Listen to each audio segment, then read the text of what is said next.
Hello, everyone. A very good afternoon to all of you.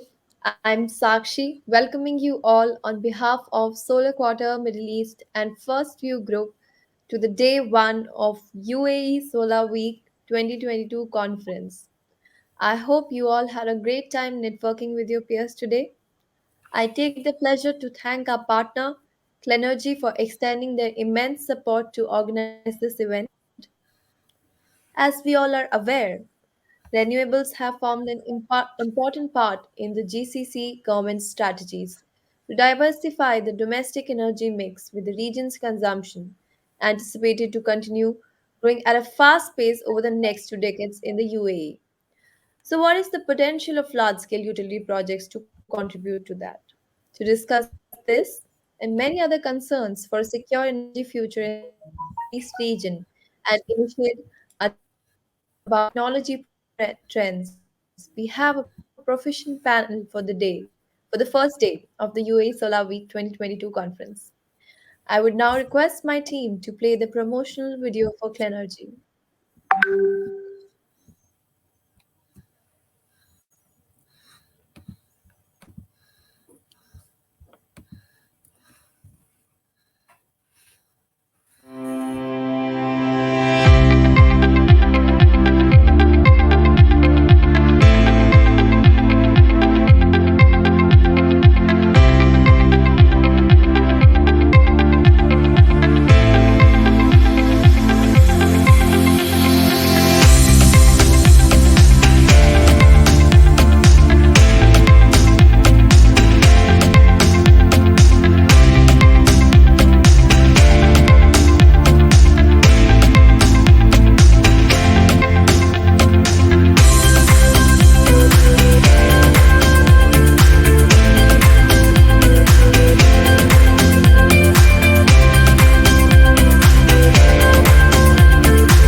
I think Sakshi, you're muted.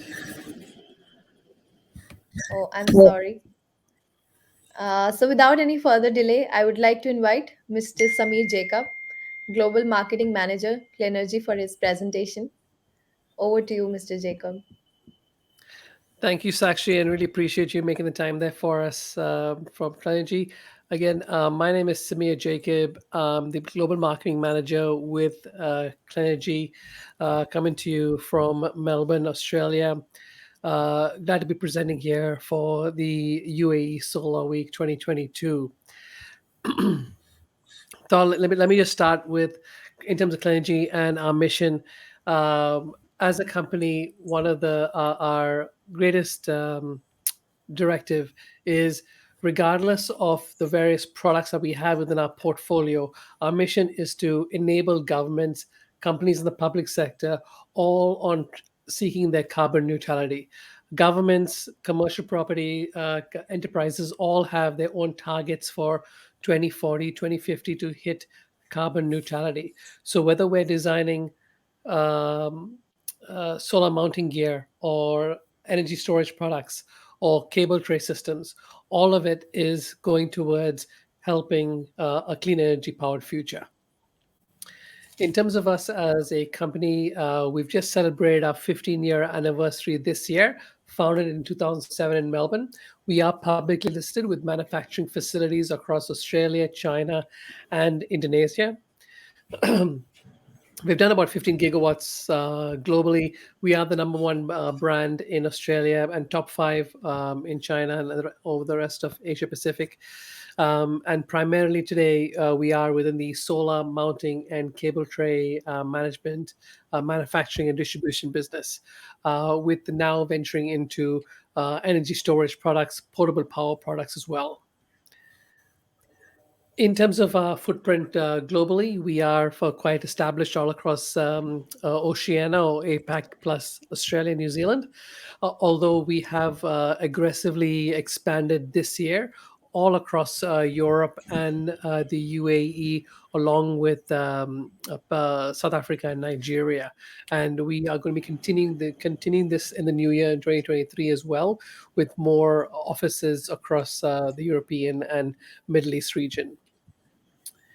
In terms of and this all of this is actually executed by our teams across Australia, China, and as well as our team based out of Japan. In terms of our main product lines, we've got PV Easy Rack, which is our solar mounting gear portfolio, as well as Runner, which is our cable tray business. So let me, in terms of this, purely because of this being a session on utility and a focus on that, I'll try to steer most of my conversation towards utility scale and how we can, help you and your businesses out there. So in terms of the various categories that we have under PV Easy Rack, we've got Solar Roof, which is our roof mounting gear, Solar Terrace, which is our fixed tilt ground mount, as well as Easy Tracker, which is our tracking system. And then we've got Clenergy Hollywood, which is our premium residential rooftop all black series gear. And then we've got ground structures like carports and post mounts, etc. So in terms of solar roof, whether you're looking at tin roofs or tiled roofs, flat roofs, we've got solutions for basically almost every profile out there. In terms of tin roofs, whether you're looking at penetrative or non-penetrative, uh, again, these are solutions that we have a wide variety within our portfolio to answer that question. And just to give you an example, this is a recent installation we've done at So the Lexus. process of setting up for the installation here at Lexus, we were able to engage the tech team from Clenergy to ensure that exactly what we were putting on the roof met with the standards of all of our Clenergy gear. The decision for what mounting system we were going to use here at Lexus was a really easy one. We stuck with our tried and true Clenergy PV Easy Rack flush mount for this particular roof installation. We were also super excited to use Clenergy's brand new to the industry runner gear for our cable management. We chose the runner gear for the longevity of the cable management. The runner gear is a MAC product which will sustain itself throughout the lifetime of the solar system. Thank you. Continuing on with our roof mount series, whether it's a flat roof, we've got a variety of options there when it comes to tilting. So we've got adjustable tilts, which is on the far left, taking degrees from 5 to 25, with our tripods, which is a pre-assembled kit, makes it a little bit easier to install, as well as the next level, which is our commercial tilt. And that comes in penetrative and non-penetrative options with fixed tilts at 5, 10, and 15 degrees. Also, if you're looking at concrete roofs, we do have ballast systems as well. And when it comes to non-penetrative roofs, of course, it all depends on clamps and in terms of the various profiles that you have out there. And this is just a small examples of a few clamps that we have. But once you look at our product portfolio, our main catalog, there's a wide variety for you to choose from. This is Clenergy Hollywood, which is our roof mounting gear for residential series. I won't go too much into this, but other than when you're looking at premium residential installations and you're looking to give a premium black finish, provided that most panel manufacturers today are making black frames with black backing sheets, it's just a no-brainer to go with a clean all black racking to give you that premium black finish. Typically, when it comes to utility scale projects, this is some of the products that typically get ordered through Clenergy.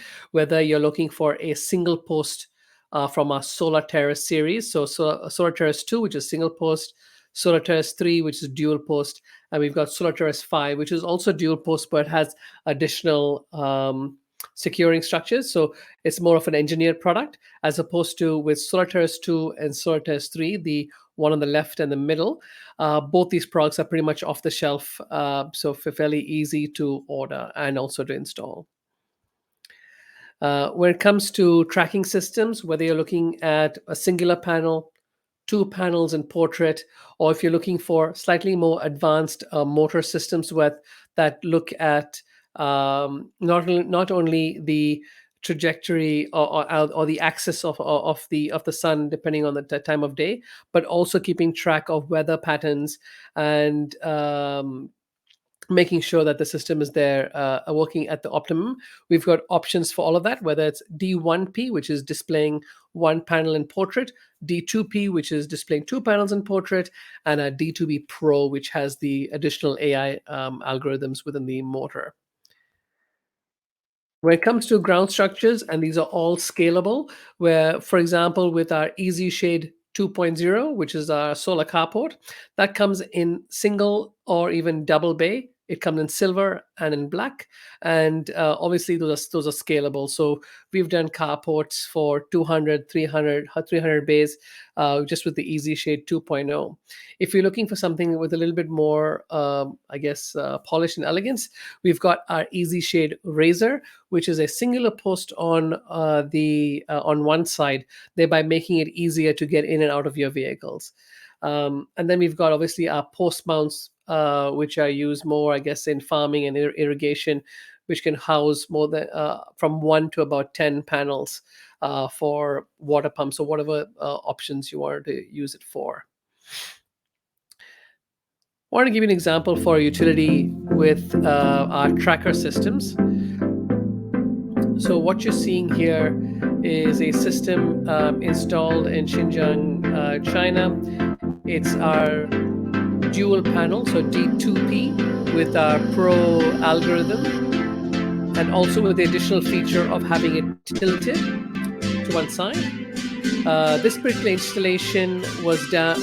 It started in September 2020, and we finished the installation in December 2020, so in 3 months. And this is about 293 megawatts.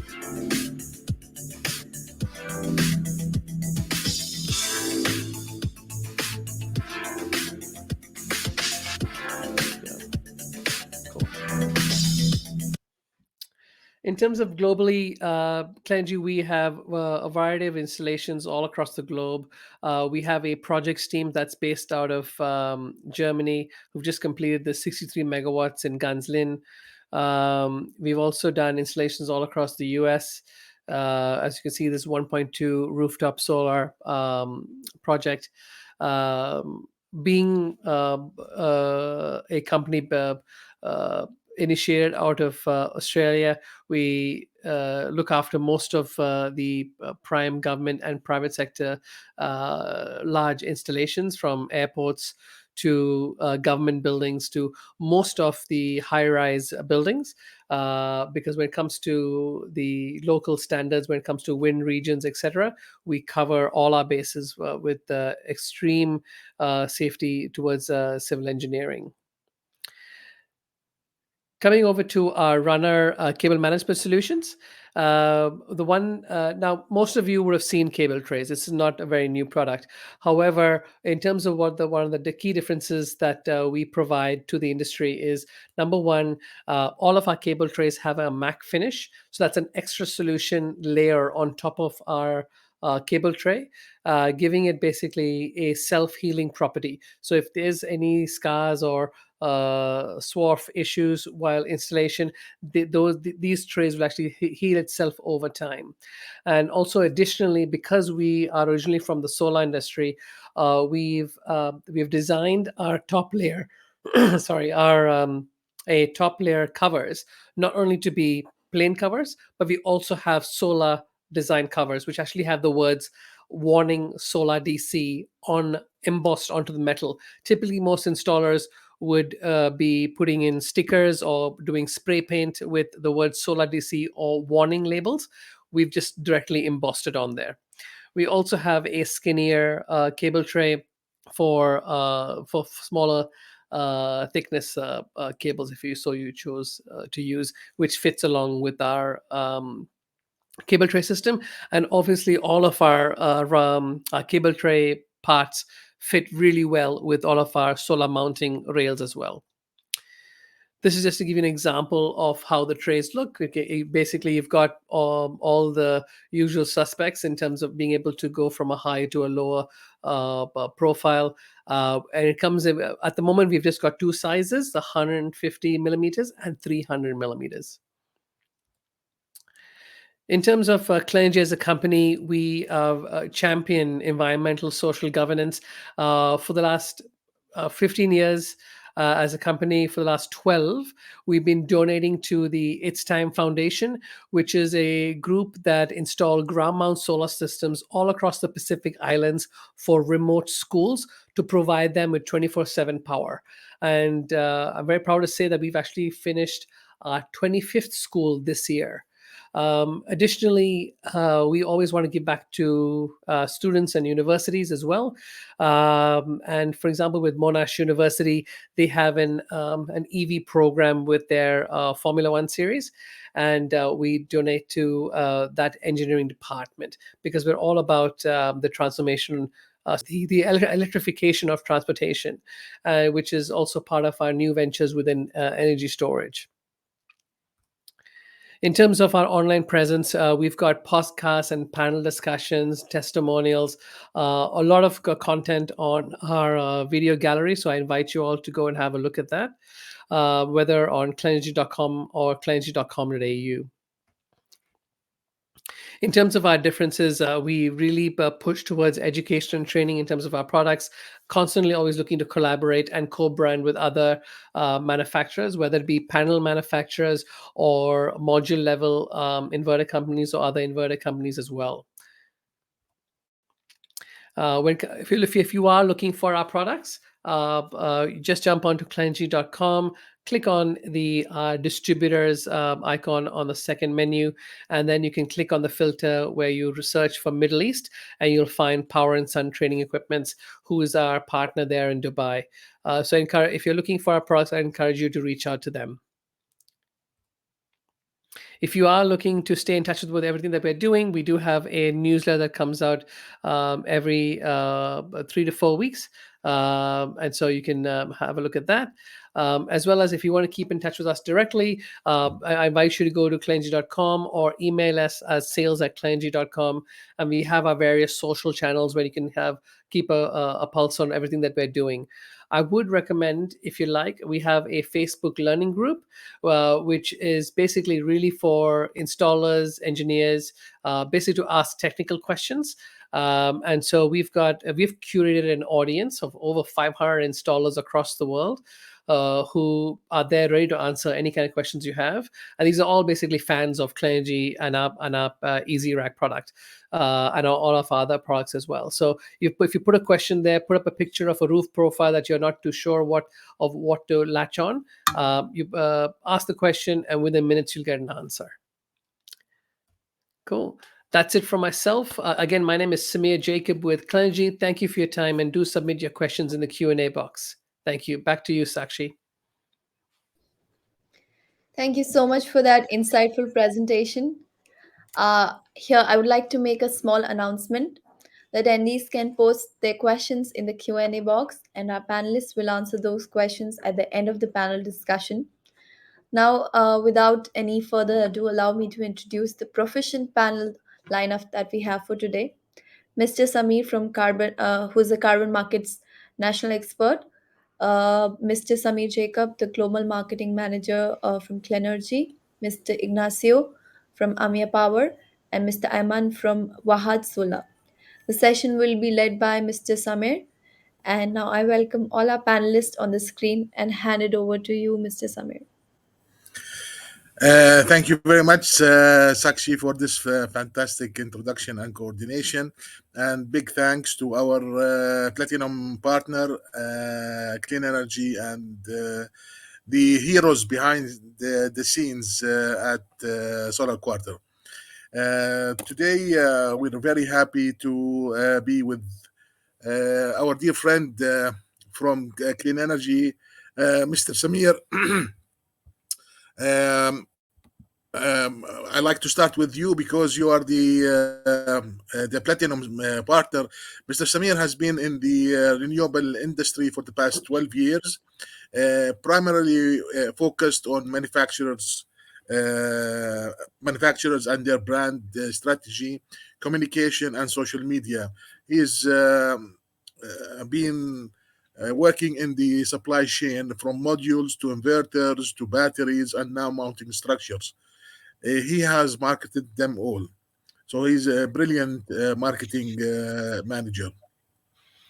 He has worked and traveled across Asia, Europe, South America, and the Middle East. And hopefully, we will see more of Samir in the Middle East in the near future. He has an MBA from the University of Western Australia. We have three speakers today, and each speaker has 15 minutes.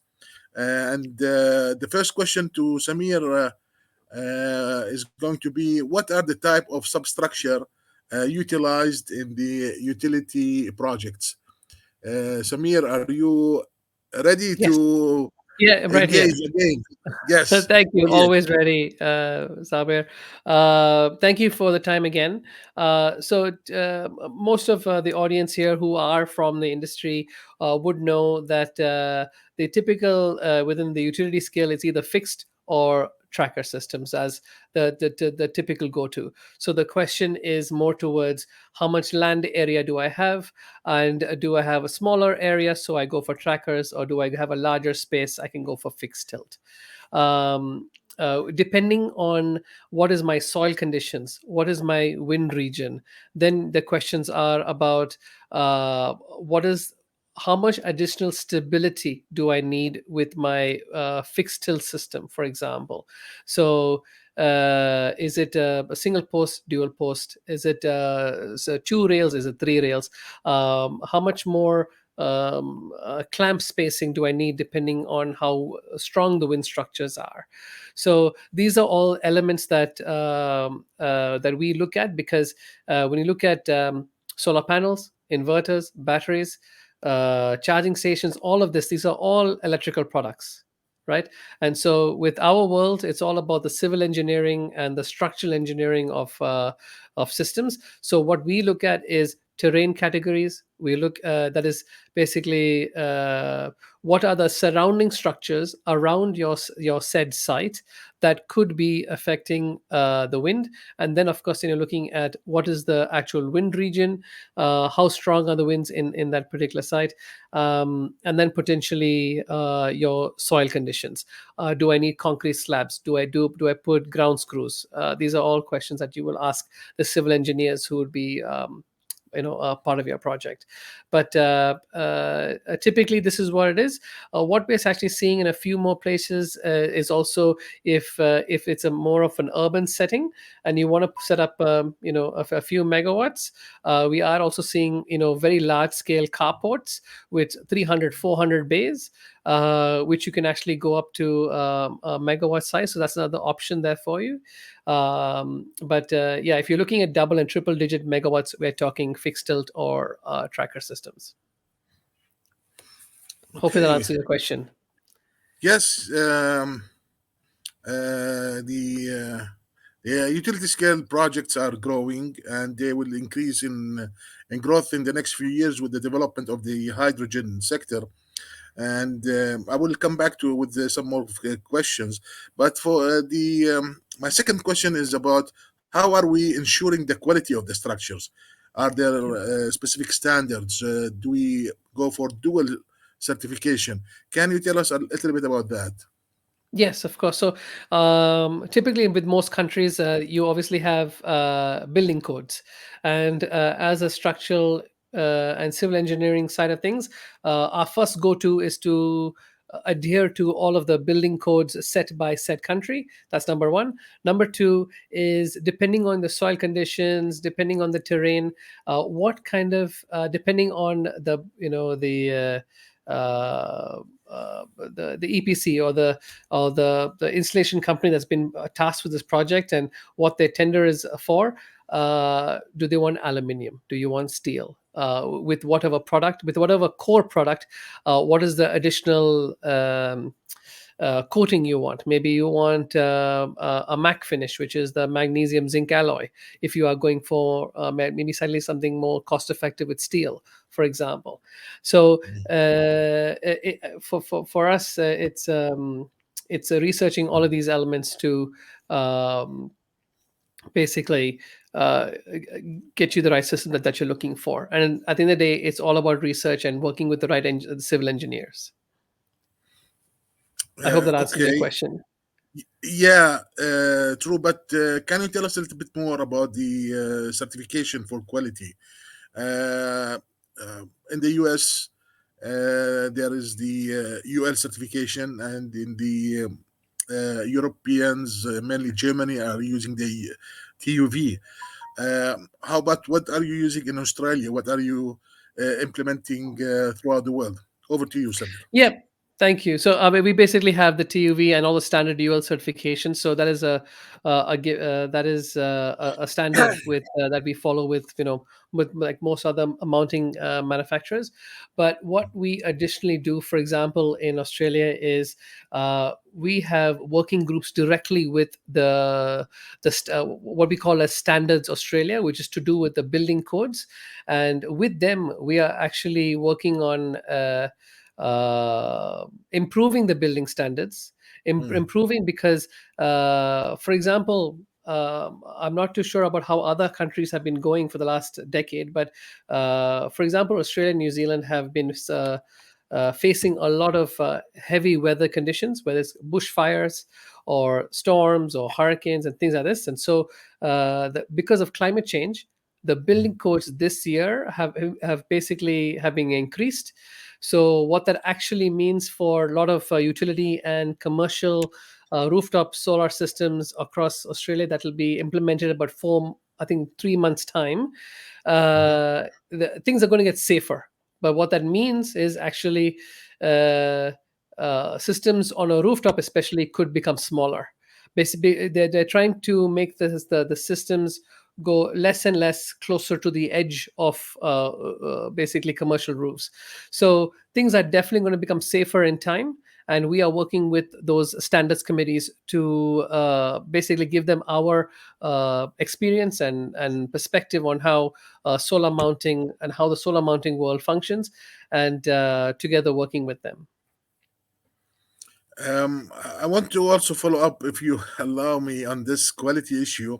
Does it cost more to request certification or certified products like UL certification and TUV certification? Over to you, Samuel. Well, I mean, those certifications are pretty standard for us, so we don't charge extra for that. It's only uh, it's only for site specific engineering certification. So whenever there's a project, most engineers know that or most of the installation companies know that they just can't simply just buy the product. They have to buy the product, but also work with a local civil engineering firm to get that project certified from a structural engineering perspective, and then using that documentation to get their approvals with the local government or the local councils. That's how we typically do that in our part of the world.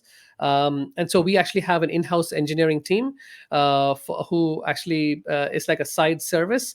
And so whenever we get any kind of tenders coming our way, or people who have won tenders and they want to buy products from us, either through us directly or through our distributors, we actually provide them the service, and it is an additional service. It is a separately paid service, because we're talking about professional and senior civil engineers who will actually certify for that specific site. Okay. Excellent. So that's very good news because you're getting high quality without paying more, and you're also getting certification. So that's very good news. And we have another question for you: is how is the structure stability ensured in areas with higher wind speeds? Over Yep. to you, So Sami. um, it's all about research. At the end of the day, it's about research and working with the right engineers who will give you all the right information. And then, depending on what their findings are, we will recommend um whether do we need extra rails, do we need extra foundation, do we need a closer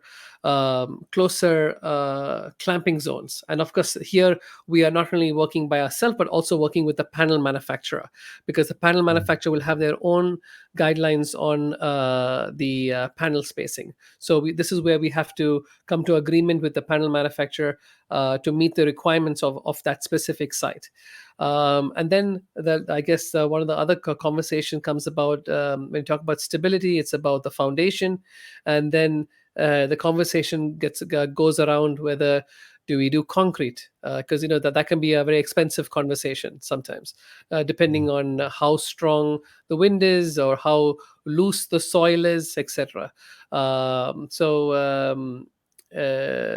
This is, I guess, these are all the questions we ask to get to the right decision for, and the best way forward for our clients. um, and and basically ensuring the quality and ensuring stability for the systems. I mean, touchwood, in the last 15 years we haven't had a system fall over. um, and I think the only time we've had one is if there's been a landslide, which you can't really control those things. This is natural calamities. But if everything else stays normal as per what is the prescribed wind region terrain category for the as defined by that local building standards, we're all good to go. Very nice. Because you're talking about stability and the region, I have a question regarding the flood or rainfall, let's say analysis or flood analysis. Yeah. Um, is it part of who's responsible for that? Is this something that you ask for? Is this something that the developer must take care of? Can you elaborate on that? Over to you, Samir. Yes. Good question. So typically, this is something that during the tender process, this is something that gets put onto the developer or the lead installation company. They then engage with us and say, okay, every year or every 8 months, please come and check the soil conditions. But I mean, I myself personally have been on sites where we have. Um, Engaged with civil engineers who are looking at soil conditions, looking at water tables, and then providing their recommendations. I mean, for example, typically, for an example, let's say with an airport, recently that we just did around the airport. With a lot of these, let's just say an example of airport, they do a lot of, for example, fire drills, right? Like most airports, they always do, they always do their safety checks all the time. And when they do this, they're constantly using fire hoses and things like that. Now obviously that water has to go somewhere, right? And then in this particular example, we had, of course, a massive solar farm around the airport, and this water is now going into the soil there. And then we noticed after about a year, the soil that's around the posts seems to be deteriorating. So what happens if this happens on scale? Then the entire array kind of like falls over. So this is like, and this only happens if the developer and the people putting the tender together, you've actually thought of this previously, and you put it into the tender process that you will have checks every maybe year, maybe 5 years, just to check the soil conditions and things like this, which is part of your O&M part of the service. So it's a good thing to do things like this. Sometimes it gets neglected, but it's a very, very important thing when it comes to utility systems. When you're talking about 25 years payback, the last thing anybody wants is to see something topple over. Yeah.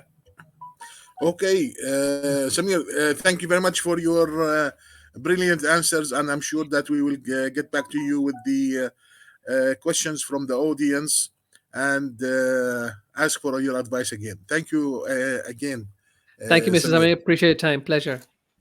Yes. Dr. Ayman, are you with us? Yes, I am, Samir. Yes. Excellent. I'd like to introduce Professor Ayman Maaita now. Professor Ayman is a professor of mechanical engineering. He is an ex NASA researcher, UNDP expert on renewable energy, innovator with more than 200 registrations for more than 6 new products in concentrated solar power, solar desalination, solar air water generation, thermal storage, and others. He is also winner of many international awards and scholarships. He is the ex vice president of the American University in Madaba and currently the founder and managing director of Wahij Solar in the UAE. And of course, Professor Ayman is an old friend and very dear friend. Thank you very much, Professor Ayman, for being with us. And we'd like to start with few questions. The first question is tell us a little bit about the new innovations that you developed. What is the Ayman solar concentrator, which is referred to as the ACS? Over to you, Dr. Ayman, Professor Ayman. Yeah, yeah. Well, thank you very much, Samir, and thank for the audience and thank for inviting me for such a nice event. The ASC, the Ayman Solar Concentrator, is a new type of concentrator. It may look something, I don't know, it's like this, all right, something new. Uh, it's called by many the fifth generation of solar concentrators. Actually, it was not me who named it Ayman Solar Concentrator. It was the chairman of the Masdar Institute in Abu Dhabi, Professor Nicola Calve, because this is so new. If I want to make a scientific name for it, it will be like 3 lines of names. So we short it by call it Ayman Solar Concentrator. It's a new type of solar concentrator that opens totally new field of solar energy. It concentrates solar radiations by thousands of times on a focal point fixed on the ground. They used to do it before, but on a focal point moving in the sky. But this is fixed on the ground, so it's easily accessible, and we reach temperatures up between 1,000 to 1,500 degrees centigrade, and it has many applications, including low cost thermal storage, high temperature for industrial process, and also green hydrogen generation, both by electrolysis or thermolysis. That I'm sure Ignatius will talk much about it. So this is basically a new step. In the past, people knew only 4 types of solar concentrators: the parabolic trough, the parabolic dish, the heliostat tower, and the parabolic sorry and yes and the Fresnel. And I did work by hand by 4 of them. I realized all of their issues, and it came up with this idea, which is patented in the US in around 200 countries worldwide. It's a new concept. It's like a beam down concentrating mechanism. I could have leave some links in the YouTube or something that the audience might be able to see more details about. Thank you very much, Dr. Ahmed. But can you give us a little bit an idea about the size of the project in terms of capacity and in terms are we talking about industrial application or we are talking about commercial applications? Over to you, Doctor. Yes, actually, that is the beauty of that system. It's like the PV informed that it is both modular, so it can go for small application, can start from roof, like in PV. That is why PV became so cheap so quickly. It started in rooftops until it started small, until then we go to hundreds of megas. Uh, the same thing here. We can start from few kilowatts to hundreds of megas of kilowatts, and we have in the pipeline projects both in industrial heat. For example, we are talking with a phosphate company in Jordan to provide them high temperature heats for their dryers up to 600 degrees centigrade hot air by solar energy instead of burning fuel. Or we can generate electricity for various application. Part of the applications they are desired is for desalination. They need electricity to run RO plants. Or now we are really orienting.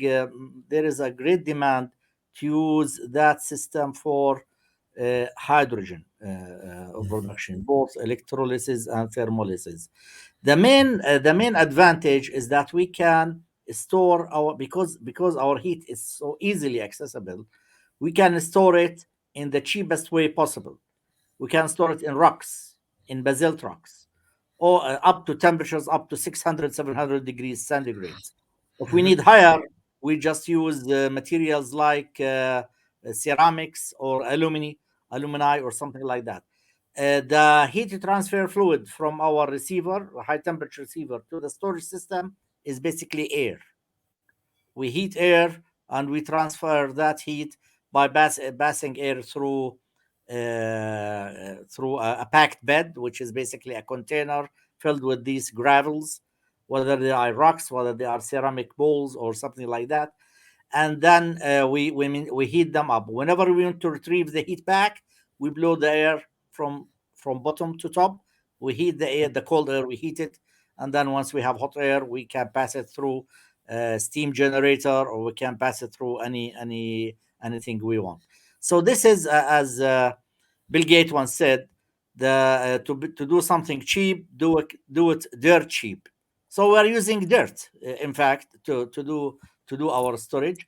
This allows us to provide 24/7 electricity with the cheapest way possible. Our kilowatt hour of electricity cost will be about $10 instead of 300 or $200 in batteries. And this $10 will live for 30 years. Instead, you have to change it every 7 years. It's a natural material. We have designed, and we are in the process of testing and verifying. We did verification by the TOV into certain fields, and we are now in the process of verifying our thermal storage in that format by the TOV. This will allow this heat to be generating steam, powering steam turbine, and we are actually considering powering gas turbine or combined cycle gas turbine, or we can use that for desalination or for industrial process. And the capacity can be from 13 kilowatts, 50 kilowatts, megawatts, hundreds of megawatts, and we can batch this next to each other exactly as you do with a PV. Okay, Professor Ayman. Very good information, and I hope that we realize some of these small systems soon, so we can have hands-on experience. We are actually certified already in NEOM. Hmm. We worked with a UK company called Solar Water. They want to do desalination, and they decided to use our system for the heat, the solar heat for their system, and this was actually vetted and certified by NEOM. So we're certified as a supplier for NEOM, and we are working in various projects in the pipeline, and soon hopefully we can start seeing some commercial applications for that. Brilliant, brilliant. Our next question, Professor Ayman, is what are the problems facing solar energy, and how does the ACS help in solving them? Okay. Well, the problems in solar energy, first of all, for the PV can provide the cheapest electricity as long as the sunrise. The problem is it's non-dispatchable.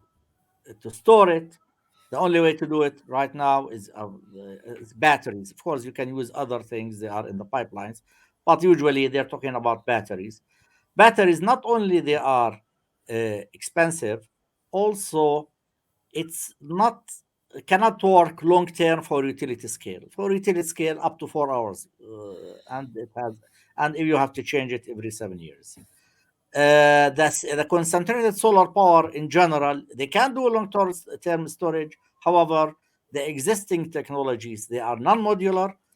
The one that can really do long-term storage is the heliostat tower, that can do for 12 or 15 hours of storage in molten salt. However, the least project you have to work with is 100 megawatt. We are talking about $500 million. So, and second, it's really extremely inefficient from optical point of view. It takes a lot of land, and the electricity generated by it is expensive. It also cannot provide high enough temperature for industrial process. For it can start probably provide steam up to 300, 400 degrees. That's okay. But if you're talking about 800 and 700 or 1,000 degrees or 1,500, like in cement industries or steel industries, which needs a lot of high temperature, the available concentrated solar power cannot provide it. And of course, both of them, both the PV and the concentrated solar power, cannot provide cheap green or solar fuel. Cannot provide by now cheap solar hydrogen. The ASC and its the ASC can solve all of these problems. It's modular. We can provide very so we can go from small. You can have a project with a couple of $100,000, commercial project. You don't have to have a $500 million, and you can go up to $500 million if you want. We are cheaper than all other technologies with storage. We are the cheapest electricity with storage, even with PV. With heat, we are even cheaper than PV if you're talking about kilowatt hour of heat, not kilowatt hour of, and this is we're talking high temperature heat. Mhm. Okay. Also, we can work in hydrogen production both in electrolysis and hydrolysis. In electrolysis, the PV can operate only during daytime unless you use the storage by one way or another. But we can do 24/7 operation. And then in thermolysis, we can, which is very efficient. It needs high temperature up to 1,000 degree, which is easily accessible by us. That is a much cheaper way to produce green hydrogen. And so we can tackle most of these problems. We need less land. We need about one third of the land of a PV, and actually one quarter of the land or 20% of the land of a CSP, because our optical efficiency the optical efficiency of the ASC is 90%, and it's fixed the day and night. So we are basically uh, uh, matching all these problems that the solar technology, both of them, PV plus, we getting the modularity aspect of the PV, and also we are cheapening the cost, and we get the storage aspect of the CSP, and we put them together to produce something that is combines the best of the two worlds. Okay, Professor Ayman, we have another 2 minutes in your session for questions. We'd like to ask about the utility scale projects and the upcoming hydrogen revolution. Let's say, how do you see the A, the you called it the ASC. ASC, uh, ASC. the ASC? Ayman Solar. Uh, How do you see the ASC contributing to the utility scale projects and the hydrogen sector in the future? Okay. First of all, we are the best way. The ASC is the best way to produce 24/7 electricity by solar energy, because we have the cheapest way of storage. So by getting that, then if you want to go by the electrolysis technology, which is the most used right now, we can have a capacity factor of our electrolyzer from 90 to 100 or 80 to 100%. We can use it day and night. If I'm going to use PV alone, it's either I'm going to use it only during sunrise, it's during daytime, which is 20%, or I will be use something very expensive certification and getting from here and there, and that is also cost.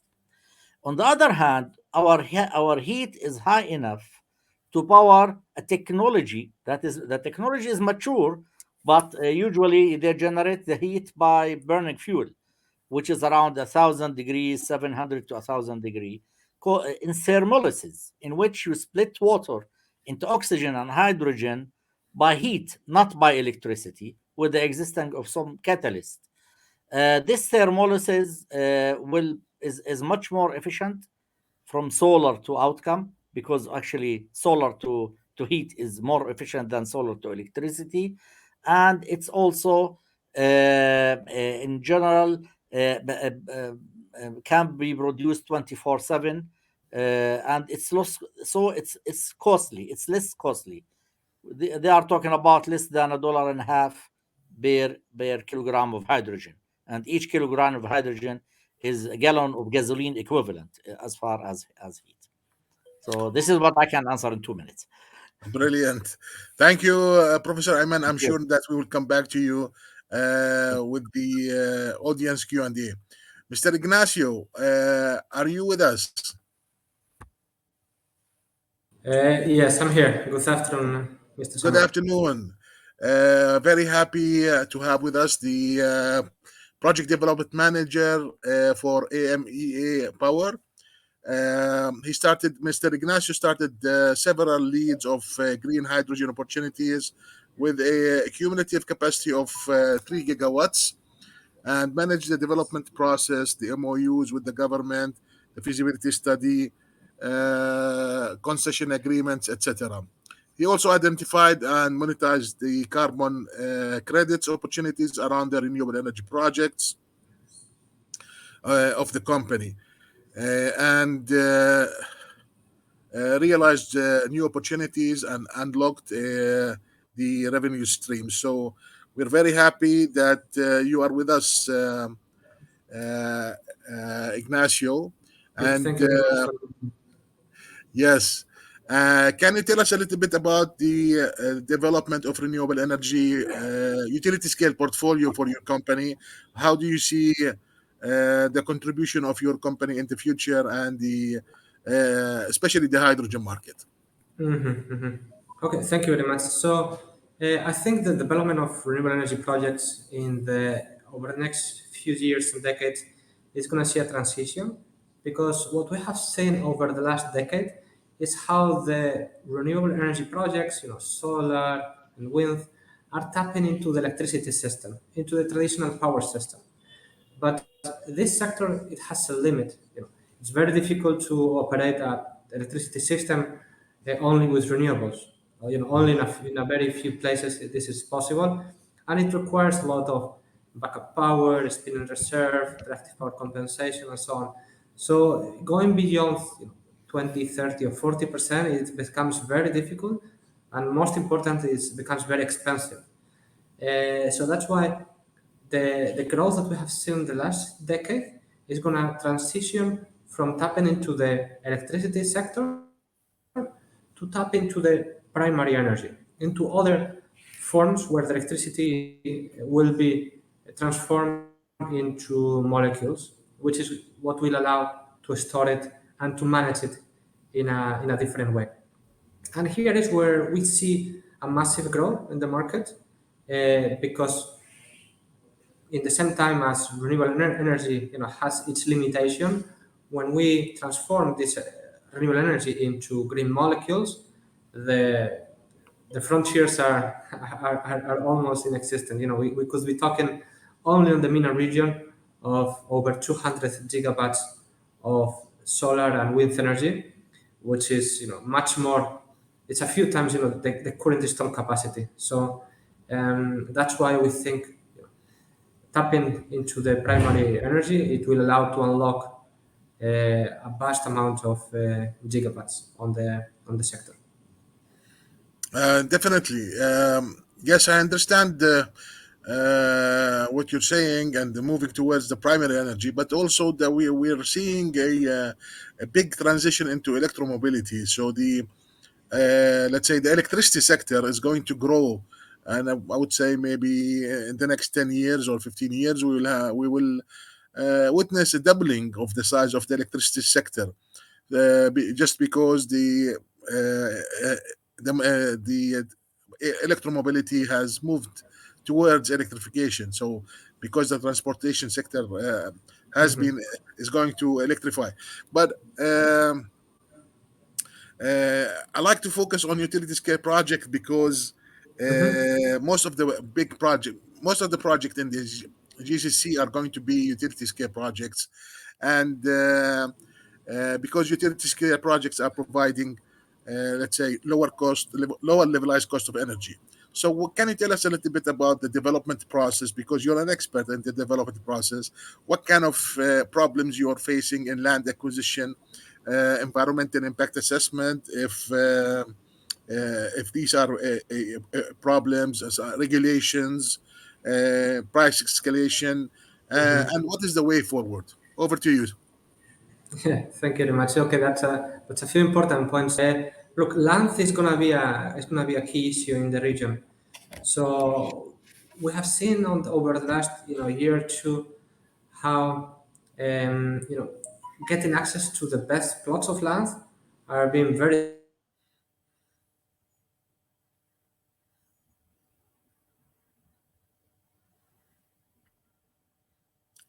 I think there is an issue with the network.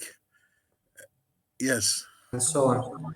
So Yeah, I yeah. think Can you go and repeat that, please? yes. So Yes. I was saying that what we are seeing is that the projects that are pending to be developed are those that requires a larger investment, mainly from infrastructure. We are talking about transmission lines, substation, roads, to make this site accessible. And then, so this is going to be a big challenge where the governments will play a key role.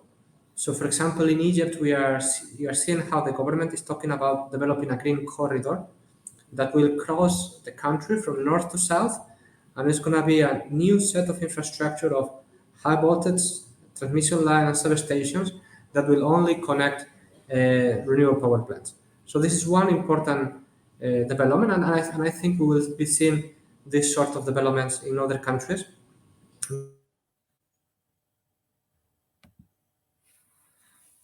It's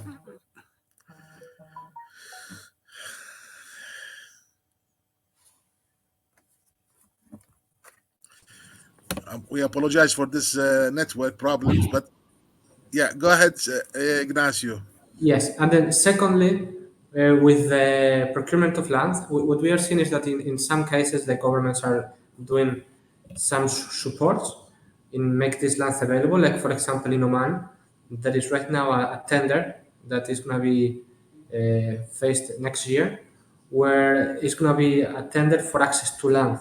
So we think this is a very exciting change where the government will open and unlock vast amounts of lands. We are talking about hundreds of thousands of hectares to developers to bid in a competitive tender and in a competitive process to these lands.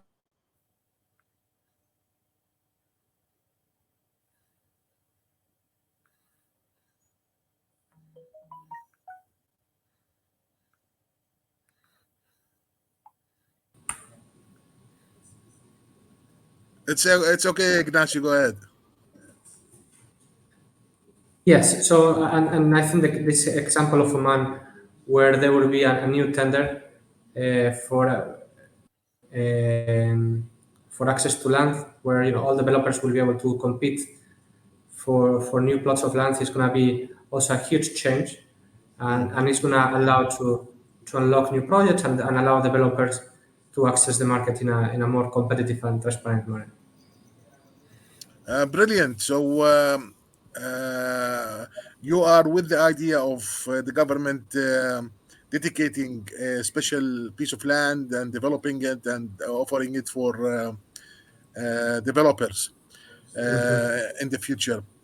Um, Regarding the prices of the levelized cost of energy, we have seen the lowest price in Saudi Arabia as 1 US cent, 108 US cent for kilowatt hour. How low can we go in the future? What is your vision for if we go bigger? Would the price go lower, or what's going to happen in the market in the future in GCC?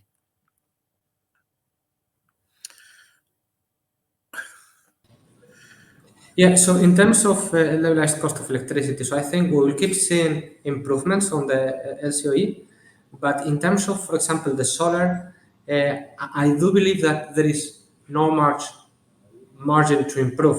The tariffs you mentioned are already very low, and at some point, you cannot go that much lower. And if we see other technologies, like for example, wind, it seems that it's reaching some sort of a plateau where it's kind of stabilized.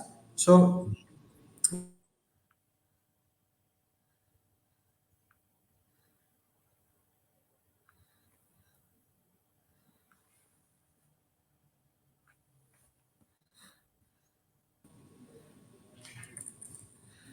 Go ahead, Ignacio, because what you're saying is very important. Go ahead.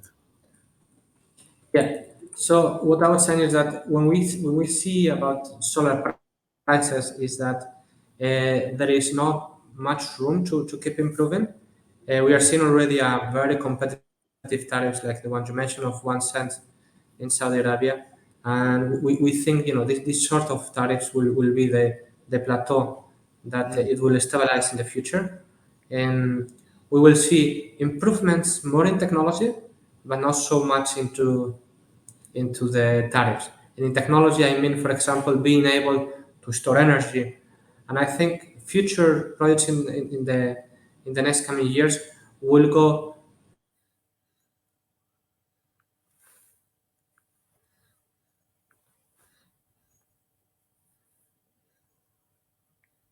technologies. And I think in the future we'll see projects providing this added value to the Mm. grid rather than trying to save zero point 0.1 or zero point 0.2 cents where maybe that might not be that valuable to the grid operators. Uh, Very good, very good. And do you see that or in your opinion, when do you think that the hydrogen will kick in at the utility scale project? Mhm. Would it be in within the next 5 years, or we have to keep our vision Mhm. to a longer period? Over to you. Yeah, definitely. It's gonna be shorter. So actually, the timelines of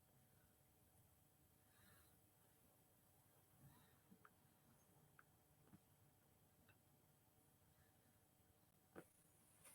For example, the timelines of the projects that we are seeing is much shorter. For example, if we look at NEOM, they are starting the construction very soon. So I think we'll see projects on the gigawatt scale of green hydrogen in less than 5 years. Excellent, excellent. And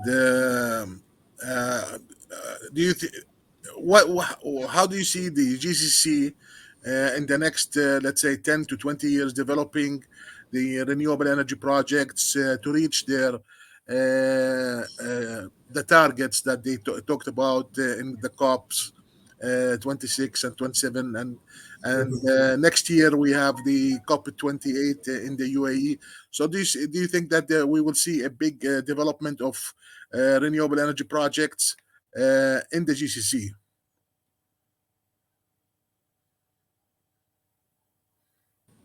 Mhm.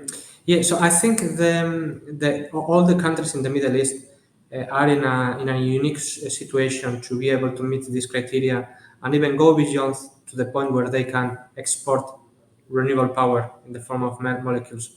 If we look at other regions all over the world, there are some areas where maybe there are natural resources, but there is no land available because there is very dense populated. All the way around, there is area available, but there is no natural resources.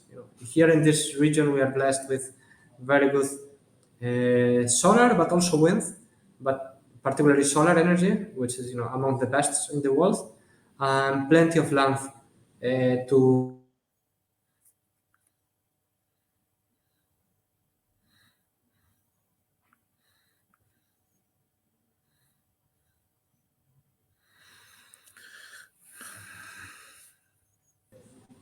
targets on renewable energy and green transition. Okay, we feel that you are optimistic, and we are very happy that you are optimistic for the region. Absolutely. And we thank you very much for your enthusiasm and the brilliant answers that you provided. Now we finished our 15 minutes with each panelist, and now we go back to our organizer. Uh, uh, our Sakashi, are you with us? Yes, hello, I'm there. Excellent, excellent. Do we have any questions from the audience? Yes, certainly. Let me just check. Yes. Sakshi.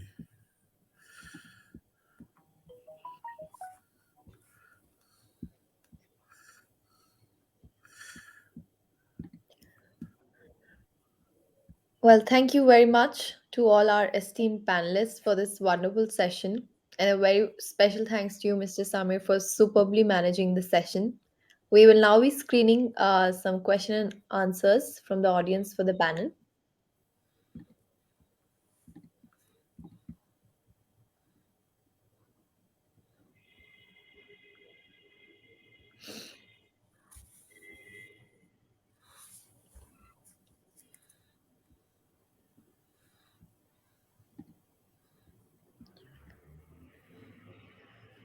Um, what they mean to say is the battery management system. BMS or building management system, battery management. Oh, that's BES. Okay. Question about the batteries. Um, would any Samir? Would you like to start by giving us your insight into the current development in the battery sector?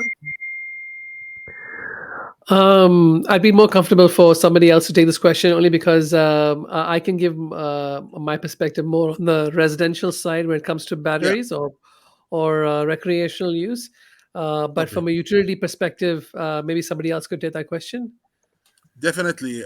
Okay, Ignacio, are you with us, Mr. Ignacio? Okay, I mean, Ignacio is not. Uh, Professor Ayman. Professor Sam. Ayman. Yeah. Professor Yes, I'm Ayman, with we'd you. like to hear. Yes. Would you like to give us your perspective about the development of utility scale batteries in the future? Yeah. I know that you are very enthusiasm. You have a big enthusiasm about the solar thermal. So we'd like to hear from you more. Yeah.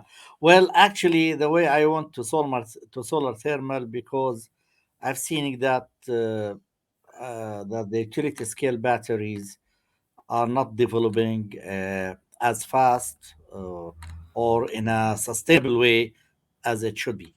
At least the lithium ion batteries, they reach to a certain limit. First of all, there are few places in the world where they use it on utility scale, but the most they can do is about 4 hours of storage, which basically to compensate for the peak shaving or something like that. And they actually sometimes they blow up, like what happened in Arizona, and and they are extremely expensive. You have to change them they say they claim 10 years, but I didn't see anything that passed between 7 to 8 years that they have to change. And if you account for all the cobalt in the world, they will not satisfy the world need of storage. So that is really, and disposing of the battery is also problematic. So I don't think this is a sustainable from the world point of view. This is not sustainable solution, and it's really not non-renewable. So I was really looking forward for what call it flow batteries, in which there is thermochemical balances. And to be honest, I don't know why these things are not picking up the flow batteries. It looks there. I'm not an expert on that, but this seems to be a logical idea where they have they basically live long and all that stuff. But actually, these things, type of technology is not picking up. I didn't see any breakthrough in it right now. Then we're going to other storage units like hydraulics, but that needs a special terrain to work with that. I've seen about gravity things, and people are looking at that. But actually, right now, the only understandable and realistic long-term storage is thermal storage. They even convert electricity into thermal energy, and some of them either they store even with rocks, but they use the heat not from the sun directly. They convert the heat from the PV into thermal heat. They heat up rocks with it. There is a project by Siemens about 103 mega, and this operation operating very well. They're taking all this cartel electricity, the cheap renewable electricity, and they convert it into heat, and they heat rocks with it, rock bed or a huge rock bed, and then whenever they need, they generate steam out of this hot rocks, and they power steam turbine. So but the battery, as I agree with Samir, the battery system for residential scale or small scale, they are a good solution. They are working. They're still expensive, but at least from a technical point of view, they are working. But on utility scale, it's been a disappointment actually. Even the products who are doing that, they are, even the insurance cost is rising up. So this is my feedback. Excellent. Yes. Definitely in the GCC, there are many opportunities to develop utility scale projects, and there are many ideas around the world. As you said, the storing the heat in rocks and basalt is one. Of course, we have the big water tanks that we see in the US for thermal energy storage. We don't see in the GCC, so that's also a different technology that can be applied, and hopefully we see it in the future. Sakshi, do we have another question for Professor Ayman? How better is thermal storage than battery storage? Okay, back to you, Professor Ayman. Okay. So let me emphasize, although I think I did some touching on that, discussing of the battery. The thermal storage is basically it's first of all it's long-term storage. The battery that you for utility scale. We've seen the projects like in Dubai, in the Mohammed bin Rashid solar park. They are storing 700 megawatts for 15 hours. 15 hours by molten salt. No battery system can do that. Actually, nobody system can even be designed to do that. Also, that storage system, no matter how costly, it will continue to operate for 20 to 30 years. Your battery system has to be changed every 7 to 8 or to 10 years, as they claim. But I didn't see any battery system that lived 10 years on utility scale. And the other thing is that with high temperature heat, this is this is where most of your PV systems are located to begin with. They are in the desert. The battery system, they are problematic. They need maintenance. They need that. So the thermal storage for utility scale is definitely the best solution. Till now the technology is limited by the molten salt, and this is due to that the high temperature they can reach is only 500 600 degrees. With the ASC technology we can reach 1,000 degree. Then we can store in thermal storage, uh, in rocks. Okay, and again, thermal storage does not have to work only with the concentrated solar power.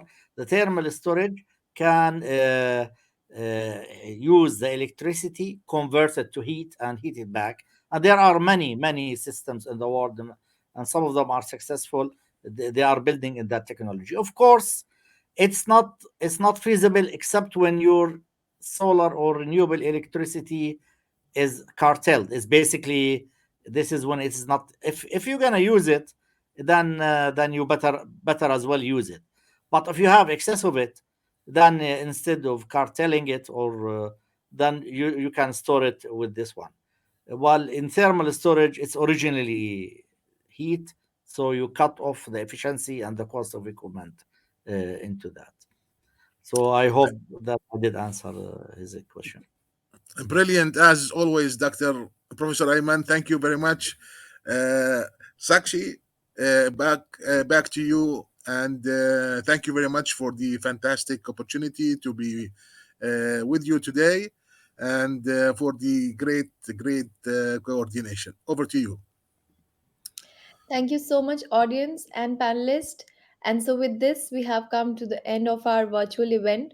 Thank you, everyone, for extending your time and support for the event. And a very special thanks to our partner, Clenergy, and our moderator for superbly moderating the session. We promise to come back tomorrow with another exciting session. The floor will now be open for networking. Thank you all. Thank you. Thank you.